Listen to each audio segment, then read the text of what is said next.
All right, I wanted to share with you some of the testimony on the witness stand at the $1 billion CNN defamation trial that's taking place this week in Bay County in the 14th Judicial Circuit. And the judge is William Henry, Circuit Judge William Henry. He took office, well, really, he was appointed by Governor DeSantis when Judge Overstreet retired in 2021. And then I believe he was elected in 2022.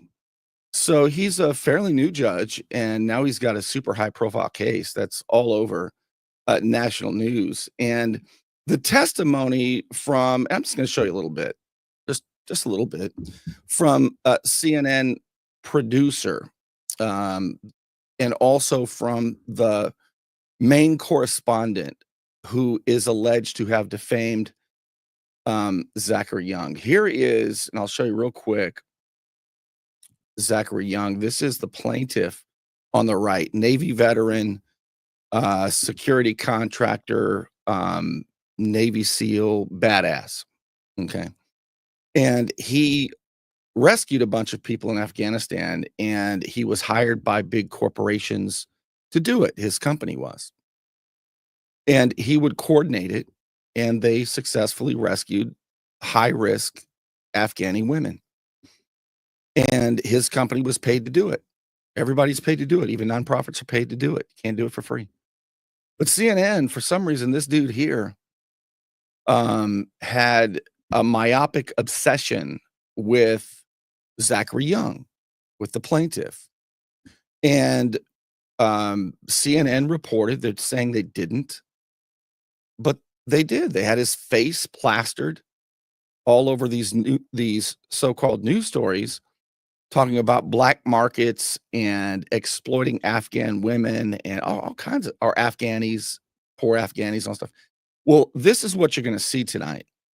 You're going to see a little bit of the main correspondent who did most of this stuff. And I'll show them to you here in just a moment.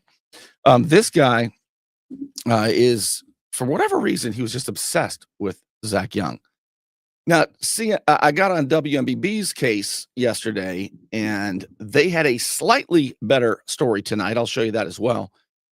But this is how WMBB, Tom Lewis, described it 6 days ago. A security consultant continued to deny accusations of profiteering. Unbelievable. And I couldn't figure out why they would do it in this case. I mean, they always screw over our own community. But in the lawsuit, it indicates that WJHG and WMBB are local CNN affiliates. Your two local TV news outlets don't give a flip about you. We already knew that, but this might help explain just a little bit more. Now, the two people we're going to watch testify. The first one I'll show you is the producer, and that's Michael Conte. Michael Conte, in a private exchange with the correspondent, Alex Marquardt, says that Zach Young, who was rescuing Afghanis, had a punchable face. What a punchable face that guy has, making money, saving Afghan women. Let's get him. Let's nail him. This is going to be, you're not going to believe the testimony I'm going to show you tonight. All right. And Alex Marquardt says, right. Now, this is what Alex Marquardt himself had to say. He said that he wanted to, look at the yellow on the bottom, we got to nail this Zachary Young MFer. Now, I got to tell you, when I play the testimony, you're going to hear not just F word. You're going to hear the actual word. So if you've got little kids that you don't want to hear it, this is your notice, all right? Because you're going to hear some of that. The actual lawsuit, if you want to look it up, you can go to Bay Clerk of Court, and this is the style. That's what they call the name of the lawsuit. It is, there's the case number if you want to screenshot that. But it's Zachary Young and his company Nemex Enterprises, versus Cable News Network, that's CNN. All right, so I'm going to get right to the testimony and what Zachary Young needs to do in order to succeed in this lawsuit. There he is on the right. He's the man who alleges defamation by CNN. And since he is, I believe, a limited purpose public figure, he has to show that CNN wasn't just negligent.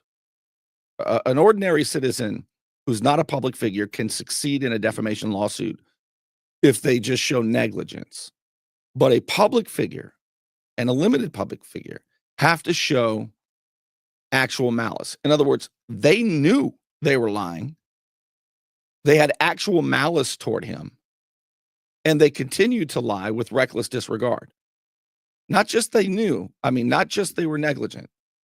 It's got to go further than that. All right, so I'm going to show you the testimony. I'm not going to show you the WMBB story because it's not much. There's not much there. So we're going to go right to the testimony as soon as I think a couple of sponsors. You want to look good? You want to feel good? Little John's Big and Tall is where it's at. Right across the street from Sky's Pizza Pie, 5700 North Davis Highway. You can find out more online at littlejohnsbigandtall.com. He's also a member of the iTex trading community, where your iTex dollars are welcome. Don't let back pain and neck pain get you down. Find relief at Brown Chiropractic Center on St. Andrews Boulevard in Panama City. Dr. Sherry Brown helps people heal naturally with chiropractic adjustments and deep tissue massage. Call 769-3777. Strong, effective leadership. 3 words that could mean the difference between prison and your freedom. I'm Al Stallene, your Panama City Beach lawyer. 850-215-0628. Let's start with today's testimony. I want to show you the producer, and you're going to hear this today. All right. Remember that Zach Young, the plaintiff, is like he's an operator. He's one of these special forces dudes. He's badass. He's highly trained. And this CNN producer says that he has a punchable face, and he's going to be asked about it today on the witness stand. This is the producer of the segment that ended up being rebroadcast by Jake Tapper, who testified today as well. All right, so let's watch some of this. I'm going to let it roll, and I don't think I'm going to have much to say about it, but I just want you to see it. Right? Yes. And so, what was he asking you to do? Produce this piece with Alex. And then, towards the bottom of the email, there's a paragraph that starts extortion of desperate Afghans. So the lawyer who is doing the questioning of the CNN producer here, this is Zach Young's attorney. Okay, so this is the plaintiff's attorney. You see that? I do see that. And then there's a little summary behind that. Yeah. Right? And so the summary starts out with, in bold letters, extortion of desperate Afghans, correct? Correct. What do you understand extortion to mean? I understand extortion to mean forcing someone to pay for something that they don't have a choice in. Okay, I want you to know something too. Before they were deposed, this is actually depositions that are being played. The other testimony that you're going to see is actually the correspondent on the witness stand in Bay County. This holds the same weight. This is the deposition. And it holds the same weight. Okay. So when you are deposed under oath in a lawsuit, your lawyer will brief you before you go into the hostile questions. They're actually not supposed to be hostile in the deposition, but the tough questions. And some of the key factors here are going to be the words extortion, the word black market. What do they mean? If they're crimes, then this is the plaintiff trying to show that there's defamation per se, meaning that what was said, what was broadcast, was so egregious that it, in and of itself, is defamation. It would be like allegations that he committed a crime. And so the CNN attorneys clearly briefed the witnesses when they ask you what is extortion, here's what you say. But the really interesting one is when they ask you what a black market is, all of the witnesses said an unregulated market. That's all. Is a black market an illegal market? It's just unregulated. Where did you get that definition? I just knew it. All the witnesses said this. I just knew it. So you all have the same definition. And the plaintiff attorney said to one of them, if you found out that not a single dictionary defines black market as simply an unregulated market, not a single dictionary defines it as just an unregulated market, would that change your understanding of what a black market is? And this top level lady, a producer at CNN, she says, nope, I'd still think it's just unregulated. So CNN doesn't give a flip about definitions at all. They just make up their own definitions. And so that was interesting. So the reason he took a minute to try to remember what the attorney told him to say, what is extortion? It's just that. So watch. This guy's so elusive. This is the producer that said Zach Young has a punchable face.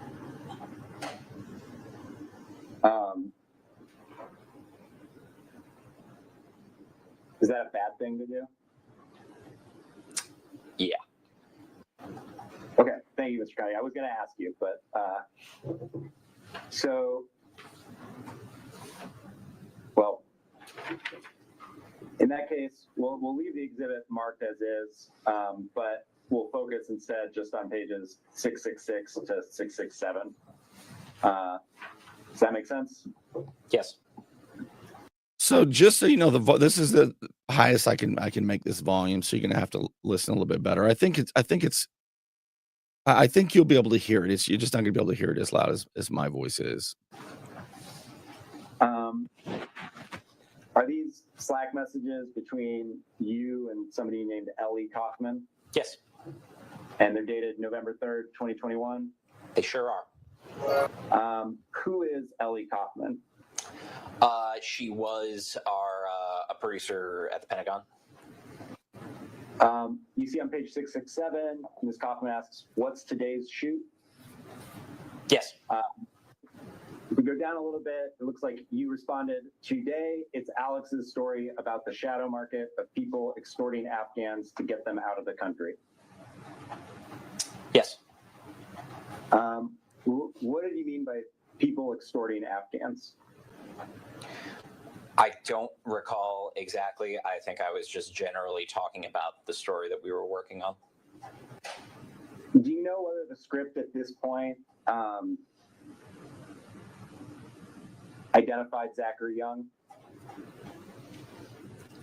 I don't even remember if there was a script at this point. What did you mean when you wrote shadow market? So just so you know, the segment on CNN was broadcast in 2021. This deposition was taken October of 2023, as it says on the screen, and the trial is taking place this week. Yeah, I don't remember specifically. Like I said, I think I was just talking about generally the market we were talking about in the story. So on November 3rd, you wrote that the story was about the shadow market of people extorting Afghans, right? Yes. So at that point, that's what the story was about, correct? Generally speaking, yes.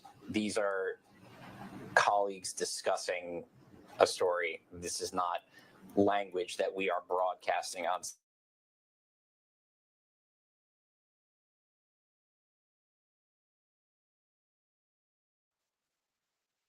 Stop. being about the shadow market of people extorting Afghans, generally speaking? I believe I answered that question already. I do not recall us using those words in the final script of the story. Is that still what the script was about, though, generally speaking?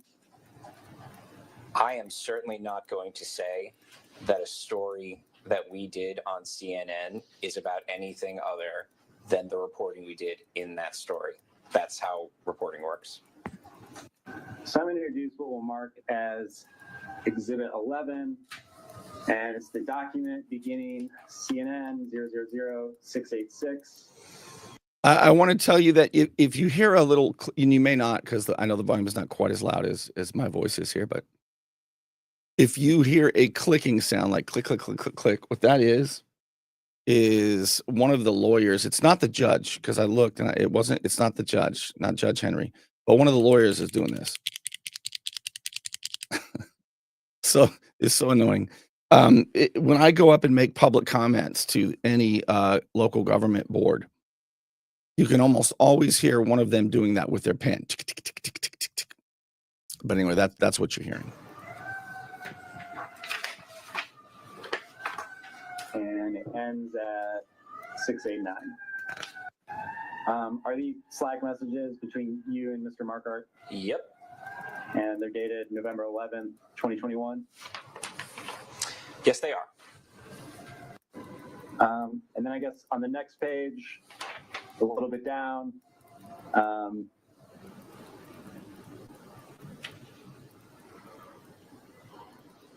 you say, "What a punchable face." Mm-hmm. And you're referring to Mr. So remember what they're trying to show the jury, there's a jury there, is that CNN had actual malice toward Zachary Young. Now, actual malice, it's not just the way we understand it, it's case law. So they have to show that CNN knew they were lying about Zachary Young and that they continued to do it with reckless disregard. And part of the way that you can establish that is what's in their minds, right? Are they reporting on this particular contractor, Zach Young, in the same way that they report on all the other ones in the black market that CNN was talking about? And so what they're trying to establish is that in their personal communications, they hated this guy. They hated Zach Young. Mr. Young there, right? To the photo that I saw of him, I believe. Do you think Mr. Markart agreed that Mr. Young had a punchable face? He said, right, question mark. I don't know whether that means he agreed or was just humoring me. Did you think Mr. Markart was emotionally invested in this story?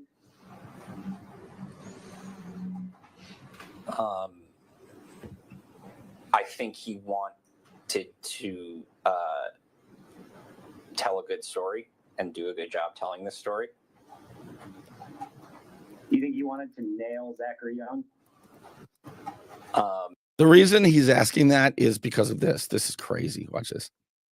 So the producer and the correspondent, these two guys, okay, they were messaging each other.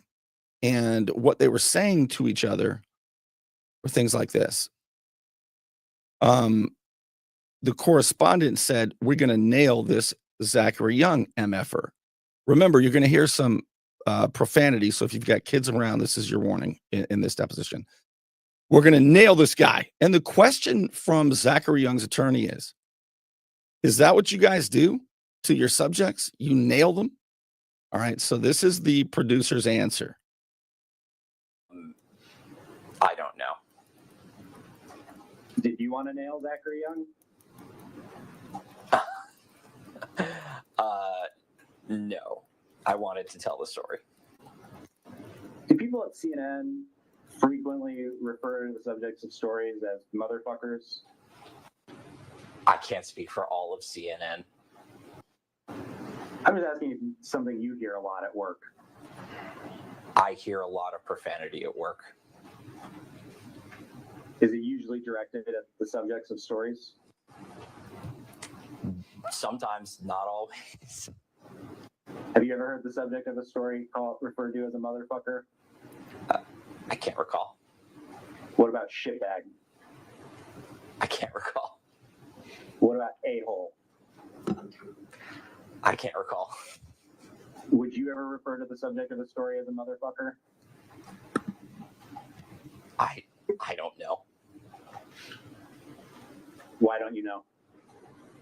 Because I can imagine scenarios where I would joke around like that, but I can't say whether or not that's ever, crossed my mind or not.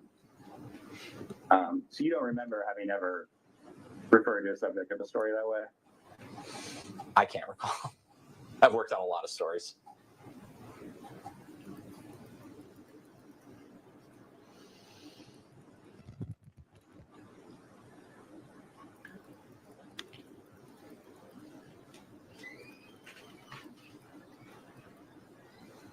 So if a reporter is talking about nailing a motherfucker, what would you think they meant?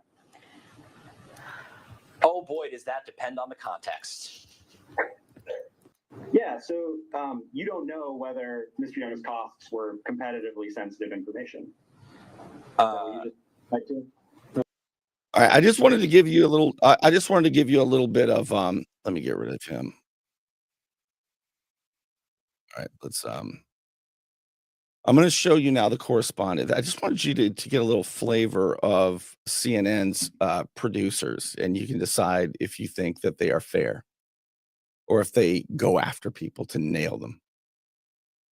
People who are involved in successful operations to rescue poor Afghani women from the Taliban, from murder, from torture, from being enslaved, or I mean, you can only imagine. So let's go to this dude. Let's go to Alex Marquardt.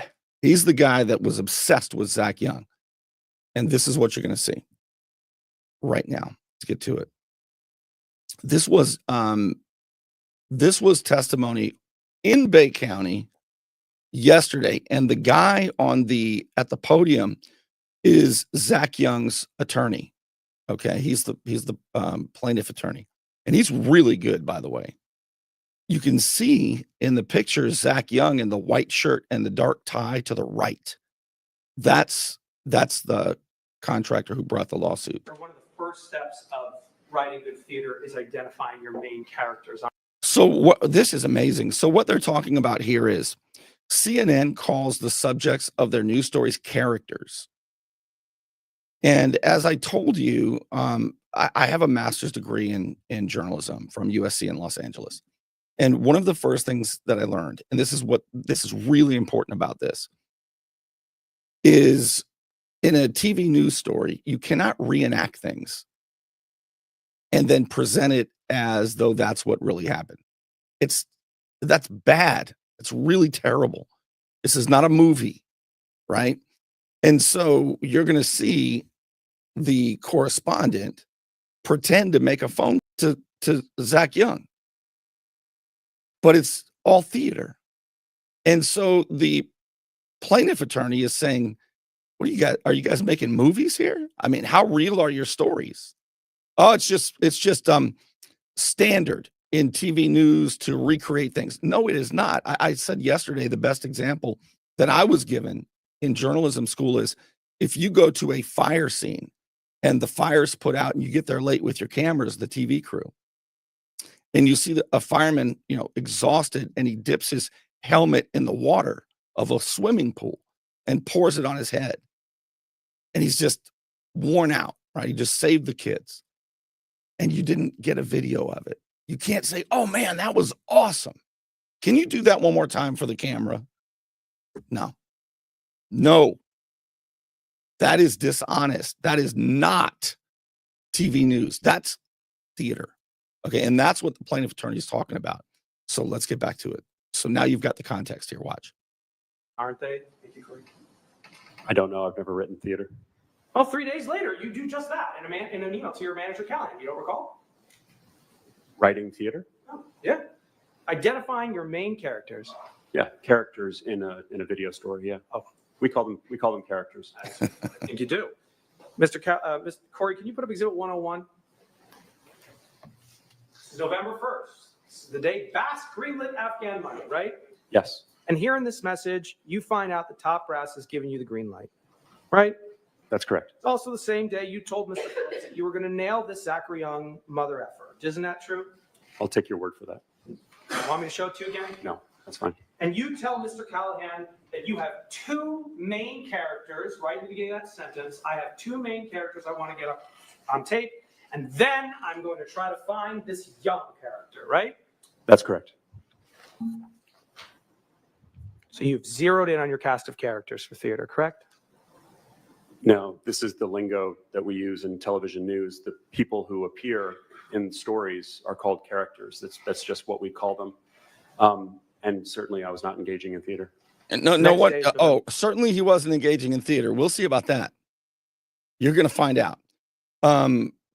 You can see why TV news is the least trusted institution in America, even lower than Congress, according to the 2024 Gallup poll. They do it every year. November 2nd, right? Yes. Corey, can you put up Exhibit 99? We've looked at this message before, but let's just put it in time frame for us. This is when the next day you say you've zeroed in on that American, right? Yes. And now it's November 3rd, the next day after, right? After November 2nd is November 3rd? Yes. A lot of things happen on November 3rd in this story, Mr. Markar, correct? Yes, that was the first day that we actually were able to speak with Mr. Young directly. You filmed the Afghan from California, Mr. California, right? Yes, You filmed Mr. Kabul, right? I believe so. And you film your attempt to call Mr. Young, right? Correct. Let's walk through November 3rd in detail, okay? After the Mr. Kabul interview is over, you text Katie Bo-Lillis. Do you recall that? I believe it happened. I don't remember the timing of it. That's fair. Corey, can you put up Exhibit 117? Let's go to page 19. 6:24 p.m. UTC. This is 2:24 p.m. DC time, okay? Yes. You tell Katie Bo-Lillis, the Kabul interview I just did was heartbreaking. Nothing to do with this guy, though. That's this guy, Mr. Young? Yes. Just the business, right? Correct. One character on tape, correct? That's right. This character makes it into the final video segment, right? Yeah, it was a particularly sad story. Has nothing to do with Mr. Young, right? He had seen Mr. Young's post, but they hadn't had any contact. Nothing to do with this guy, though, right? Correct. They didn't have any interaction. Now, it's just 2 minutes after you tell Katie Bo-Lillis that the interview with Mr. Kabul was heartbreaking at 6:24, which is 2:24,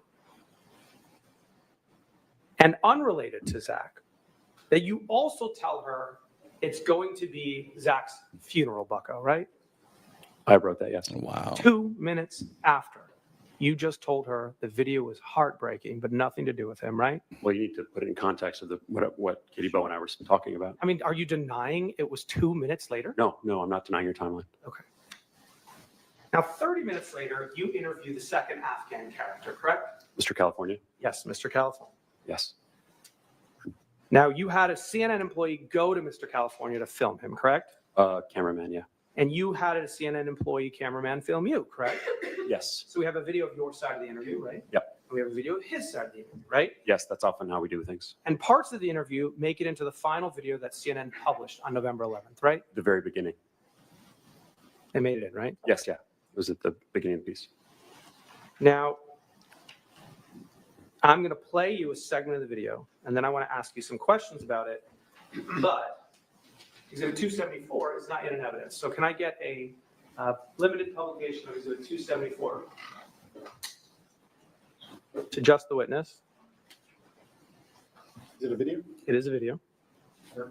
Well, we're not going to play it. We're going to put it up there.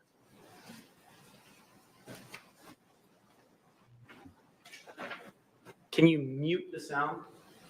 So let me forward it. I'll tell you what they're doing right now. Because this part of the video is not in evidence, the jury who's watching cannot see it. So they're just showing the witness, right, the correspondent, Do you remember this? And then they're going to show, and I'm going to forward it a little bit. Then they're going to show the actual. He's going to go, oh yeah, I remember that interview. And then they're going to show it, and you'll see how CNN does things.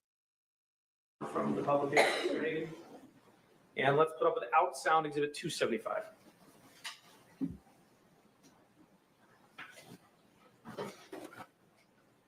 And let's let that play for the witness without any sound. Sir, you recognize this as the shots you were just describing, right? Yes. Your Honor, plaintiff's offer exhibit 275 in evidence. It's fine, Your Honor. All right, now it's in evidence, so it can be shown. Corey, can you bring it back and let's play the first 10 seconds or so once it's published with some sound. Yes, to that, to the evacuation, or if I heard anything back from these people that they are trying to evacuate them. So I talked to him for like about 10 minutes. Now, you were monitoring the shot as it was going down, right? I was listening. Yes, I could see yes, I could see a feedback.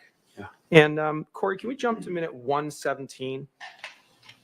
And let's just play a few seconds, like 5 seconds until 123. But that didn't happen yet. That's No, I think that, no. Jim, can you lower the shot a little bit?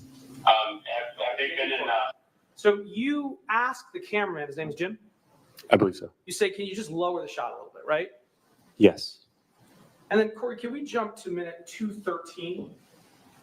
And let's just play a few moments till like 222 or so.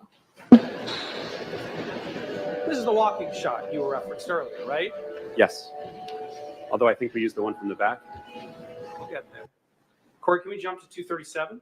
So this is all not real. Like, this is all asking the guy to do acting.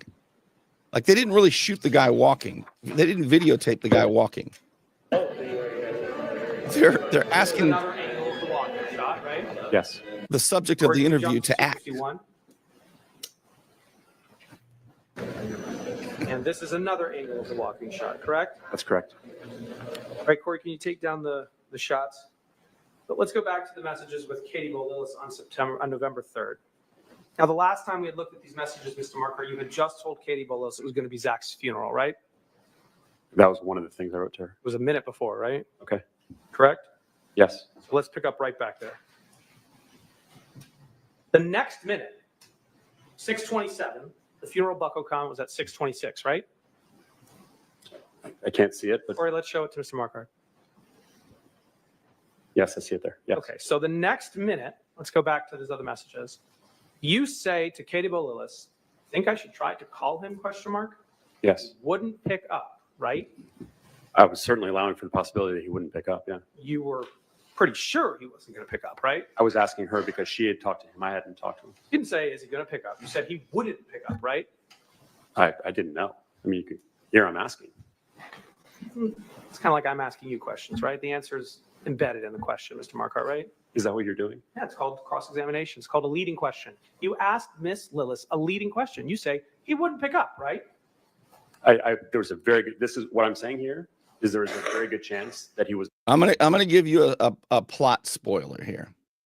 The reason that dude, Alex Marquardt, is saying to his upper echelon producer is because the phone number, the actual phone number to Zach Young is different. Like imagine if you're trying to trick somebody next to you, right? Let's say I want to call, I'm going to pretend to call the Beacon of Bay County, Jody. And I put Jody's name, but I put somebody else's phone number. So it looks like I'm calling Jody, right? So what he's doing here is saying it's a cryptic way of saying it's not really Zach's phone number, is it? Like, he's not going to pick up the phone, is he? Like, we've squared this away. The real phone number is not what's showing up on the screen, right? That's what's really happening here. Watch. He's not going to pick up the phone. Okay. So now Katie Bolilis responds, and she offers to prep Zach for that call. She says, do you want to try it cold? At 6:28, Corey, can we just highlight that? Do you want to try it cold? Or do you want me to prep it? You see that? Yes. You tell her no. You want it cold, right? I don't know. I can't see my answer. Let's go down to the answer, Corey. I think cold first, and then we ask again, right? Yes, I see that. You knew there was a pretty good chance he wasn't going to pick up. Katie Willis was at that moment talking to him, right? She's She'd- texting him. She'd been talking to him that day. And she offers to make an introduction so that he'll know you're calling, right? We just looked at that. Do you want me to prep it? Yeah. Yeah. You tell her no. Don't tell him, right? Well, I clearly thought there was a better chance that he would pick up if he didn't know that I was going to call. Is that what you thought? I think so. If she had said, Right, let's keep it. That's okay. You answer the question, Mr. Marquardt. Okay. You tried to call Zachary, right? I did, Zach didn't answer, right? unfortunately, Which is what you were expecting. there was a good possibility of that I really wanted to get him on the phone. So let's go down. He is being so dishonest right here. There are books, one great book to help identify when people are showing deceitful behaviors. It's a book called Spy the Lie. And I'm seeing a bunch of these indicators all over Alex Marquardt, this correspondent. I'm seeing clusters of these indicators of deceit. It is not foolproof. You're not a, when you learn these techniques, you're not a human lie detector. But Marquardt is showing lots of deceitful indicators. Down to 6:36. It's 10 minutes later. You follow up to your This dude knew that the phone call he was going to make could not possibly be answered by by Zach Young. your text message with Katie Willis. You say, okay, no answer. Shocker, right? Yeah, it didn't look like he wanted to engage. Yeah. You knew he wasn't going to pick up. He didn't pick up. You were like, duh, I knew there was a good chance. right? Yeah. But we got the shot of him not answering, right? And this speaks to good reporting. I was Sure, trying right? to That's get. what I said. Yeah. That's what you said. We got the shot of him not answering. We got the shot of me trying to get to him. That's what you wrote. But we got the shot of him not answering, correct? That's correct. He didn't pick up the phone. Now, before we look at the shot of you calling Mr. Young, I want to get a few facts straight, okay? Is that all right? Yes, that's fine. When you attempted to call Mr. Young, you did it through an encrypted messaging application called Signal, correct? That's how we were speaking with him. That's correct. That's not a regular phone call, correct? It's like calling someone on FaceTime. It's not a regular phone call, right? What do you mean by regular phone calls, I sir? mean, if I pick up my phone and I dial your number and I press call, I'm using a regular phone line, right? Right. It's like calling someone on FaceTime. It's like WhatsApp, right? Sure. Same thing. So it's not a regular phone call, right? I'm sorry, sir. I don't know what you mean by regular phone call. It is a phone call. It absolutely is a phone call. It's a VoIP phone call. Do you know what VoIP is? Voice over IP. Right. Correct. So it's a voice over internet protocol, right? Yeah, I call that a phone call. Okay. Uses the internet to place a phone call instead of the telephone wires, That's correct? the distinction. I agree with you there. Oh, it's not a regular phone call. It's a phone call over via voice over IP is still a phone call. Didn't say it's not a phone call, sir. I just said it's not a regular phone call. But it's okay. On November 3rd, you had not yet texted or called Zachary Young from your cell phone, correct? That's right. You would have no reason to recognize the number you were dialing on, correct? I don't know if my name comes up when I call On Signal? on Signal.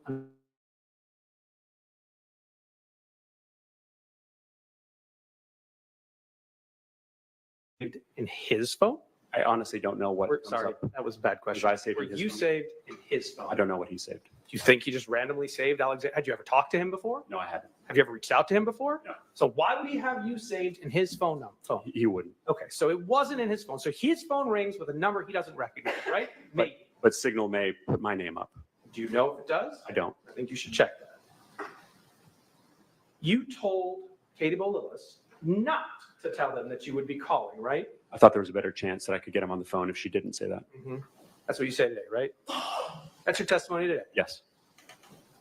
So he, Mr. Young, was not expecting your call, correct? That's correct. All right, let's take a look at that clip. But before we get it into evidence, before we display it to the jury, I need to get it into evidence. So can we have a limited production of Exhibit 138?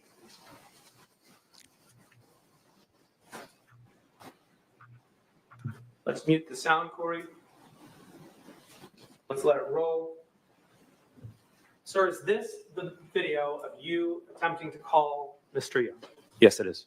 Your Honor, plans to offer Exhibit 138 into evidence. No objection. All right, Claims 138 will be admitted. So now the jury can see it. Here it is. Corey, can we jump to minute 120 of this film? And let's put the sound on till 135. So 15 seconds, please. Okay. Is this 120?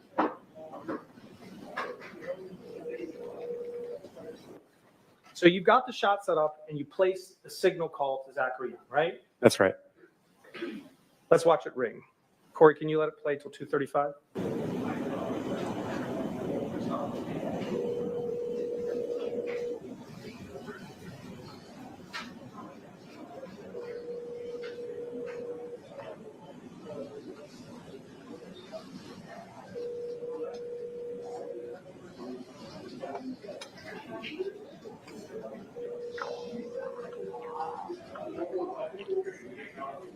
So remember, this guy knows, this correspondent knows that Zach Young cannot answer the phone because you'll see why.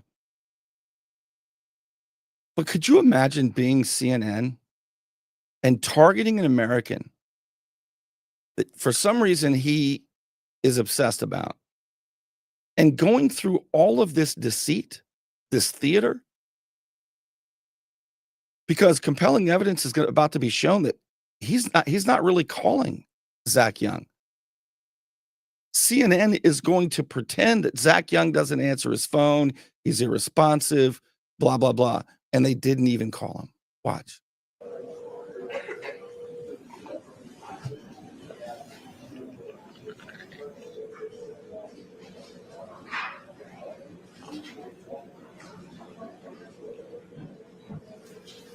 I get a shot just so you can see the name. Make sure he gets it done, right? Yes, for editing purposes. Okay. Keep going, please, Corey. Zooms in.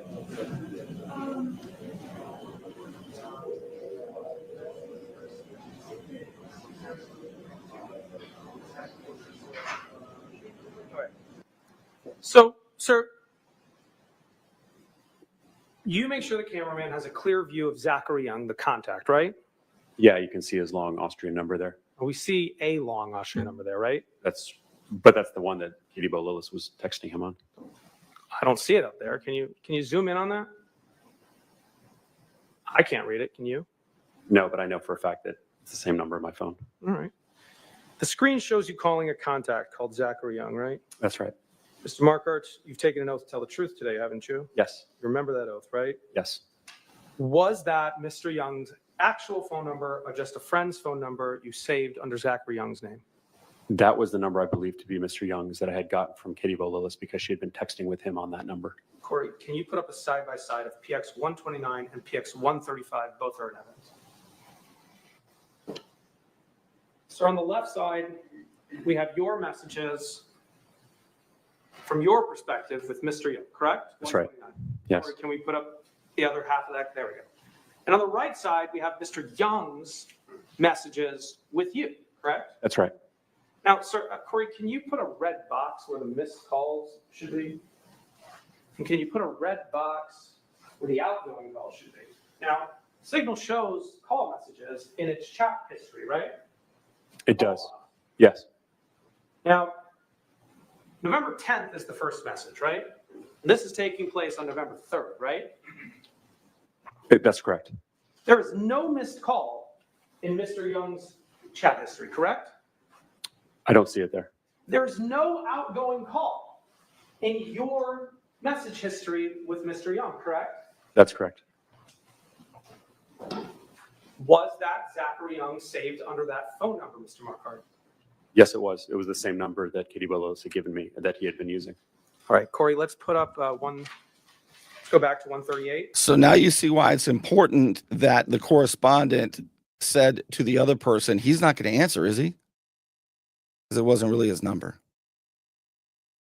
They set up the American. That's Zach Young on the right in the white shirt and the tie. They set him up on CNN. And let's play until 2:43 and pause. Hey, can you just hold the phone in your hand for a second?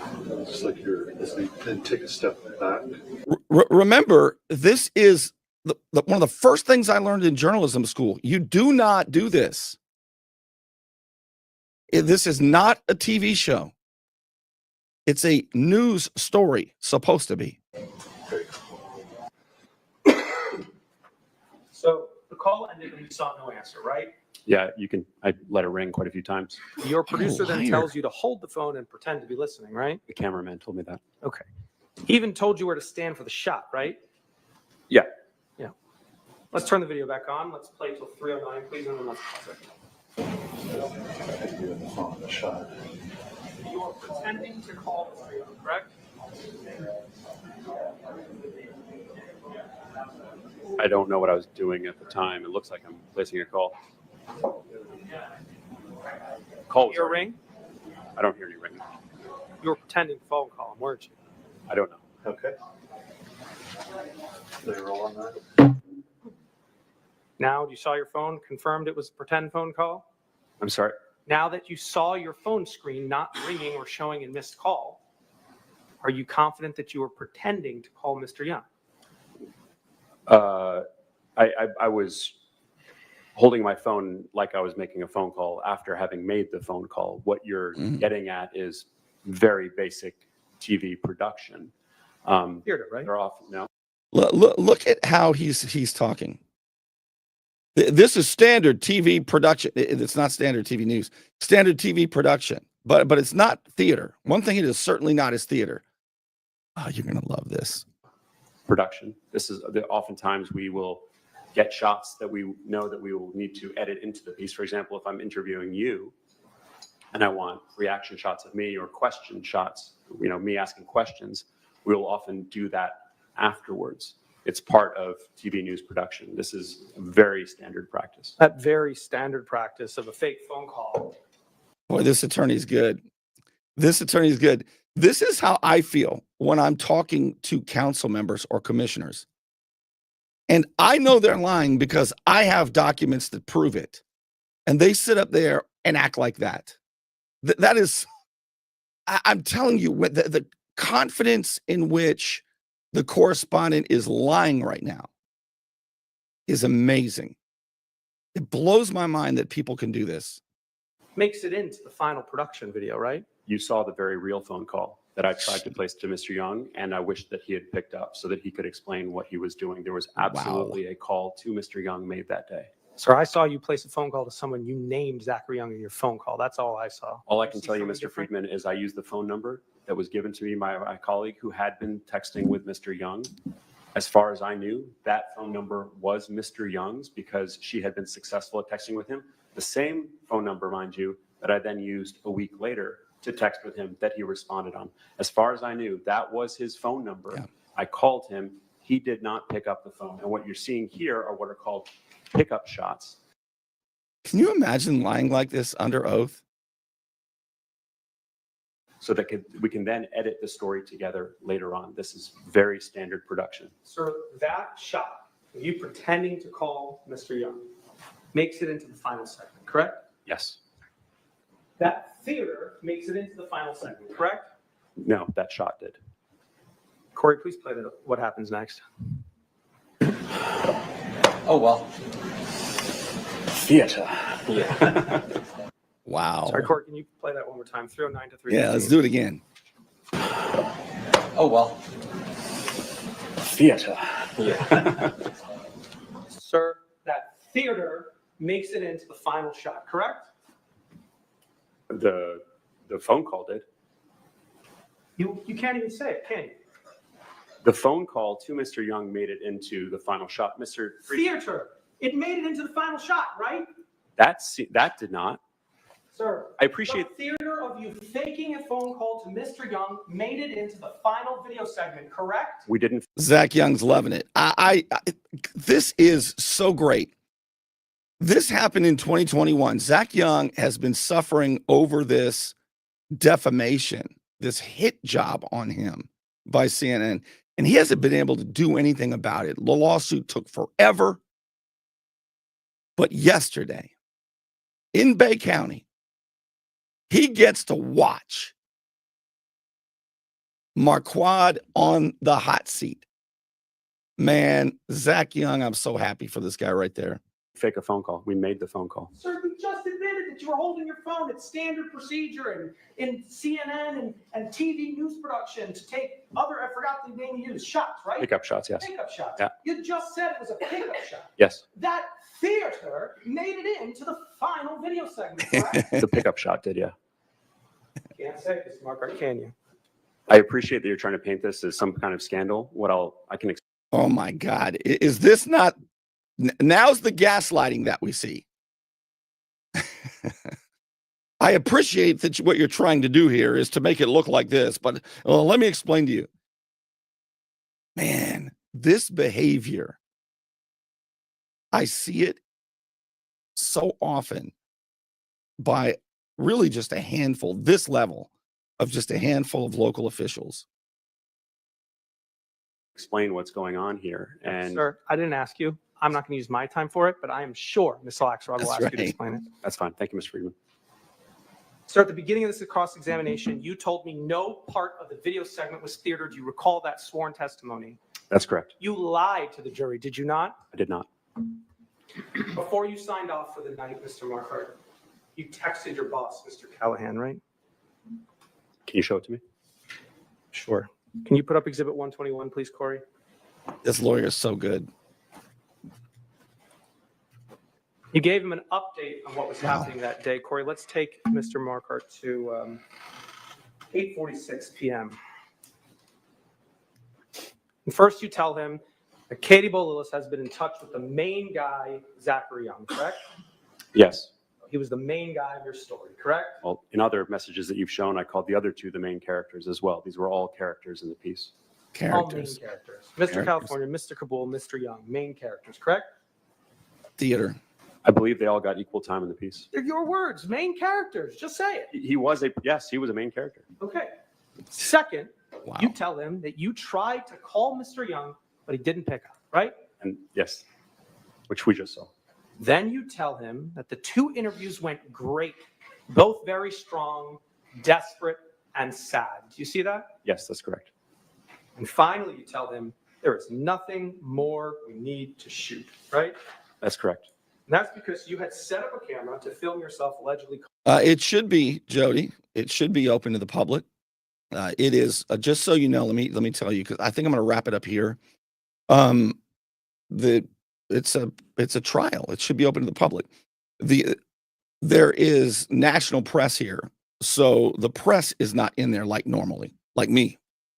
The press box is full. I wasn't one of the first three. If you're not one of the first three, you are out. And I didn't realize there was a whole bunch of. So I can't be up go in there as the press. But I'm pretty sure.